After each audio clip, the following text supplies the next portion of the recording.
ഈ പ്രവചനത്തെക്കുറിച്ച് പറയാനായിട്ടിടയായി.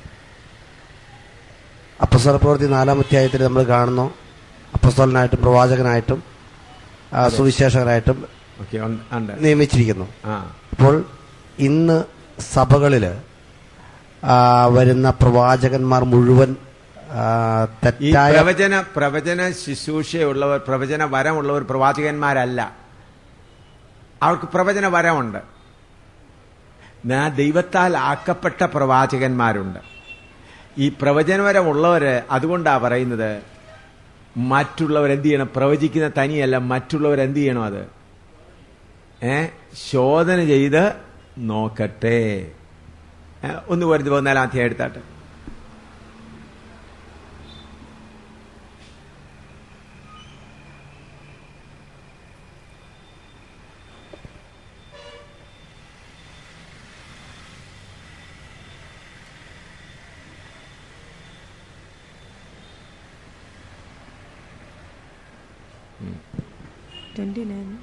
അതിന്റെ 29 വായിച്ചാൽ, പ്രവാചകന്മാർ 2-3 പേർ സംസാരിക്കുകയും മറ്റുള്ളവർ വിവേചിക്കുകയും ചെയ്യട്ടെ. പ്രവചിക്കുന്ന പ്രവചനം ദൈവവചന പ്രകാരമാണോ എന്ന് എന്ത് ചെയ്യണം? വിവേചിക്കണം. ഇന്ന് വിവേചനം നടക്കുന്നില്ല. പ്രവാചകന്മാർ പറയുന്നതെല്ലാം കേൾക്കാൻ ഒരുങ്ങിപ്പോവുകയാണ്. ഞാൻ ഒരു സംഭവം കേരളത്തിൽ വടശ്ശേരിക്കര ബദ്രമുക്കിന് നടന്ന ഒരു സംഭവം പറയാം. അവിടെ ഒരു പ്രിയ സഹോദരിക്ക് പ്രവചനവരം ലഭിച്ചു. അവിടെ ആ സഭ വളരെ ബലമായി വളർന്നു പോവുക. ഞാനപ്പോൾ മിലിറ്ററിയിൽ നിന്ന് ജോലി രാജിവെച്ചിട്ടില്ല. എന്നാൽ അപ്പോഴും കർത്താവ് എനിക്ക് ഈ ആത്മാക്കളെ വിവേചിക്കാനുള്ളതായ കൃപ വരം തന്നിട്ടുണ്ടായിരുന്നു. ഞാൻ അവധിക്ക് നാട്ടിലോട്ട് വന്നപ്പോൾ എൻ്റെ പിതാവ് പറഞ്ഞു, മോനെ, ഇന്നടുത്തൊരു യോഗം നടക്കുന്നുണ്ട്, നീ പെട്ടെന്ന് പോകണം. ഞാൻ വൈകിട്ടാണ് വന്നത്. നീ കുളിച്ചില്ലെങ്കിലും സാരമില്ല, കൈയും മുഖം കഴിയും, നമുക്ക് ആ യോഗത്തിന് പോകാം. അവിടെ വലിയ യോഗം നടന്നുകൊണ്ടിരിക്കുക, നീ അവിടെ തീർച്ചയായിട്ടും വരണം. അപ്പോൾ അവിടുന്ന് ഞങ്ങൾ വടശ്ശേരിക്ക് താമസം, അവിടുന്ന് ഒരു 2 കിലോമീറ്റർ ഉണ്ട്. അവിടെ എൻ്റെ പിതാവിനെ നിർബന്ധമായി കൊണ്ടുപോയി. അപ്പോൾ അവിടെ ഒരു 1000-ഓളം അടുത്ത് ആളുകൾ അവിടെ കൂടിയിട്ടുണ്ട്. 1000 തികച്ചെന്ന് പറയാൻ ഒക്കുകയില്ല. പല വർഷങ്ങളായിട്ട് വളരെ ശക്തമായി ഒരു പ്രവചന ശുശ്രൂഷയിൽ കൂടെ നടന്നുകൊണ്ടിരിക്കുന്നത് ഒരുപാട് പേര് കൂടി വന്നിട്ടുണ്ട്. തിരുവനന്തപുരത്തു നിന്ന് വരെ, വടശ്ശേരിക്കരയ്ക്ക് തിരുവനന്തപുരത്തു നിന്ന് വരെ ആളുകൾ കാറും ഒക്കെ ആയിട്ട് വന്നിട്ടുണ്ട്. വലിയൊരു കൂട്ടം ആളുകൾ വന്നിട്ടുണ്ട്. ഞാനവിടെ ചെന്നപ്പോൾ പാട്ട് പാടിക്കൊണ്ടിരിക്കുകയാണ്. ഒരു സഹോദരി പ്രവചിക്കാനായിട്ട് പാട്ട് പാടിക്കഴിഞ്ഞപ്പോൾ സഹോദരി പ്രവചിക്കാനായി തുടങ്ങി. അപ്പോൾ ഞാൻ അടുത്ത് ചെന്നു. അവിടെ പാസ്റ്ററുടെ മുൻപിൽ അവിടെ ഇരുന്നു. അപ്പോൾ ഞാൻ ചെന്നപ്പോഴെനിക്ക് ആ സഹോദരിയുടെ അന്യഭാഷ കേട്ടപ്പോഴേ മനസ്സിലായി ഇത് ദൈവത്തിൽ നിന്നുള്ളതല്ല. ഞാൻ ഉടനെ താഴെ കൈവച്ചിട്ട് ഉറച്ചിലല്ല, ആത്മാവ് വെളിപ്പെടട്ടെ എന്ന് പറഞ്ഞു. അപ്പോൾ പാസ്റ്റർ എന്നോട് പറഞ്ഞു, എന്തോ ഈ പറയുന്നത്? പാസ്റ്റർ കേട്ടു. അപ്പോഴേക്ക് ആ സഹോദരി 2 കൈയും കൂടെ ഇങ്ങനെ പൊക്കിപ്പിടിച്ച് പാസ്റ്ററുടെ തലക്കിടിക്കാൻ വരികയാണ്. പ്രവചിച്ചുകൊണ്ടിരുന്ന സഹോദരി 2 കൈയും കൂടി ഇങ്ങനെ എടുത്ത് വന്ന് പാസ്റ്ററെ ഇടിക്കാൻ ഉടനെ ശാസിച്ചു. അപ്പോൾ ശാസിച്ചപ്പോൾ നിലത്ത് വീണു. ഓരോ കുറ്റങ്ങൾ വെളിപ്പെട്ടു. അപ്പോൾ ആളുകൾ പുള്ളിക്കാരത്തി പ്രവചിക്കുന്ന പ്രവചനത്തിന്റെ ടേപ്പ് റെക്കോർഡ് എടുത്ത ആ കർത്താവിന്റെ ദാസനെ ഏകദേശം 2.5 വർഷക്കാലം ആ സഹോദരിയുടെ പ്രവചന പ്രകാരമാണ് നടക്കുന്നത്. ആ സഹോദരി പറയും, ദേവദാസനെ നീ ഇന്നടുത്ത് പോകണം. പോകുമ്പോൾ ഒരു തോട് കാണും. തോട് കണ്ട് കഴിയുമ്പോൾ ഒരു വീട്ടിൽ ചെന്നാൽ ഒരാള് രോഗിയായി കിടന്ന് കാണും. വെളുത്ത ഷീറ്റായിരിക്കും പുതച്ചിരിക്കുന്നത്. പ്രാർത്ഥിച്ചാൽ സൗഖ്യമാവും. അങ്ങനെ പോയിടത്തെല്ലാം അത്ഭുതങ്ങളും നടന്നു, എല്ലായിടത്തും.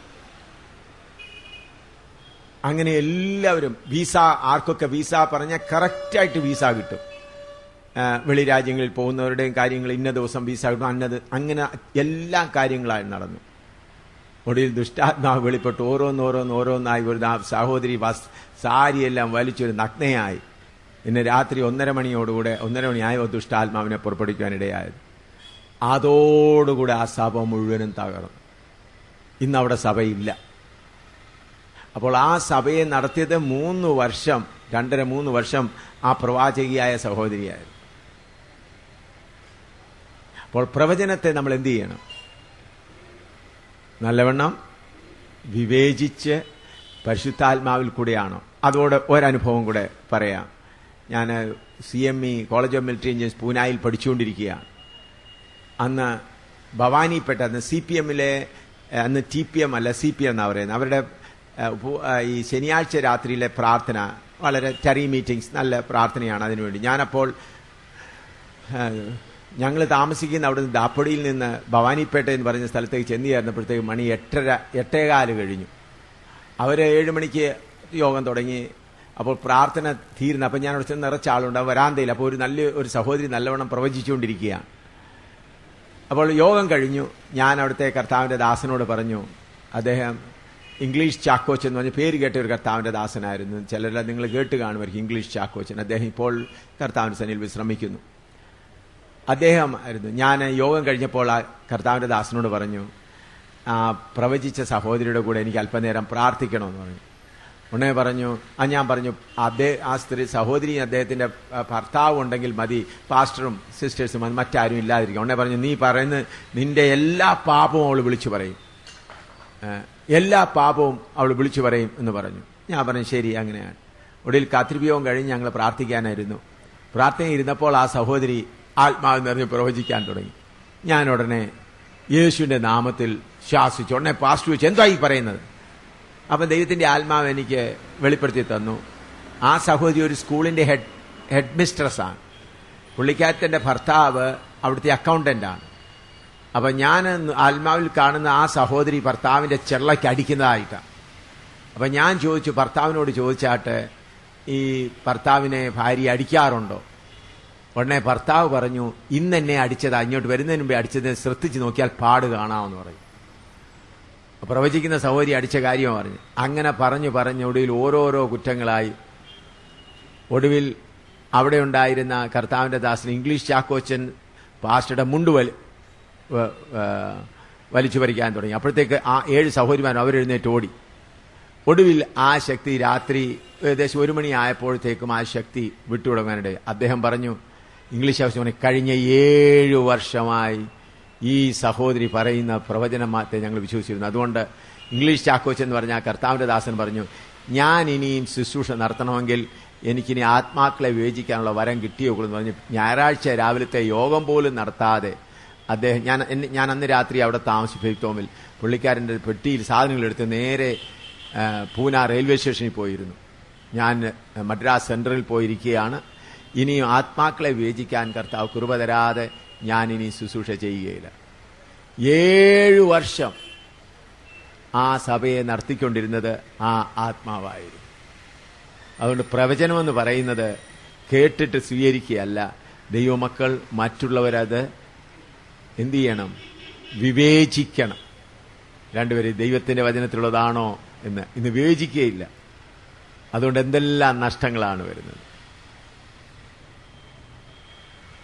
പ്രവചനവരം കാരണം എസെക്കിയേൽ പ്രവചനത്തിൽ വായിക്കുന്നുണ്ടല്ലോ, ഓരോ വിധത്തിൽ ഓരോന്നോരോന്ന് അങ്ങനെ എത്രയോ പ്രവചനങ്ങൾ വരുന്നു. ആ പ്രവചനങ്ങളെല്ലാം വചനപ്രകാരമാണോ പരിശുദ്ധാത്മാവിനാലാണോ എന്നുള്ളത് മറ്റുള്ളവർ വിവേചിക്കാൻ ആളില്ലാത്തടത്ത് പ്രവചിക്കാൻ അനുവദിക്കരുത്. വിവേചിക്കാൻ ആളില്ലാത്തടത്ത് പ്രവചിക്കാൻ അനുവദിക്കരുത്. എത്രയോ, ഞാൻ 1-2 കാര്യമേ പറഞ്ഞുള്ളൂ, എത്രയോ കാര്യങ്ങൾ അങ്ങനെ നടക്കും.